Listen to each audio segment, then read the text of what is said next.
Hi అండి, Sairam. Summer special జీడి ఆవకాయతోటి మేము ముందుకు వచ్చేసానండి. ఈ జీడి ఆవకాయ పెడితేనే కానీ పచ్చళ్ళ సీజన్ మొదలవుదండి. పచ్చళ్ళ సీజన్ మొదలవ్వాలి అంటే జీడి ఆవకాయతోటే స్టార్ట్ అవుతుందండి. అందుకని ముందుగా మనం జీడి ఆవకాయని పెట్టేసుకుందామండి. మామిడికాయ మొక్కలు కోసేసుకుని ఆ జీడి ఆవకాయకి సంబంధించిన కారాలు, ఉప్పులు, మెంతిపొడి, అలాగే ఆవపిండి, ఉప్పు, తర్వాత మెంతులు, ఉప్పు, కారం, నూనె అన్నీ కలిపి ఒక ప్లేట్లో పెట్టేసుకున్నానండి. అవన్నీ కలిపి నేను ముక్కలు కోసేసుకున్నాను కదా, ఆ ముక్కలన్నీ మళ్ళీ ఆ పళ్ళులోనే పెట్టేసుకుని మొత్తం మనకి ఆ ముక్కలకు కావలసిన కారం, మెంతిపొడి, అలాగే ఆవపిండి, మెంతులు, ఉప్పు, నూనె అన్నీ కలిపేసుకుని ఒక డబ్బాలో పెట్టేసుకోవటం అనమాట అండి. మామూలుగా మనకి ఇంట్లో ఏ డబ్బా అవైలబుల్గా ఉంటే ఆ డబ్బాలో పెట్టేసుకోవచ్చు. చిన్న జాడీ ఉంటే చిన్న జాడీలో కూడా పెట్టేసుకోవచ్చు అనమాట. ఇది ఒక వారం 10 రోజుల కన్నా ఎక్కువ ఉండదు అనమాట అండి.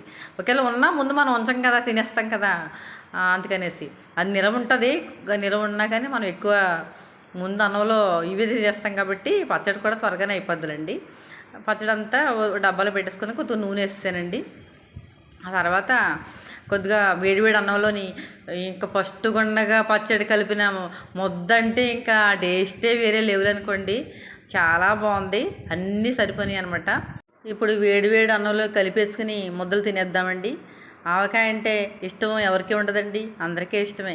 నిజంగా ఆవకాయ అంటే ఇష్టం ఉన్న వాళ్ళు ఎవరైనా సరే ఈ వీడియోని లైక్ చేసి కామెంట్ పెట్టి సబ్స్క్రైబ్ చేయండి. ఆవకాయ అంటే ఇష్టం లేని వాళ్ళు ఎవరు ఉండరు కదా. అందుకే చూడండి ముద్ద టేస్ట్ ఎంత బాగుందో, వేరే లెవెల్లో ఉందండి టేస్ట్ అయితేనే. చాలా బాగుంది, అన్నీ సరిపోయినాయి అనమాట.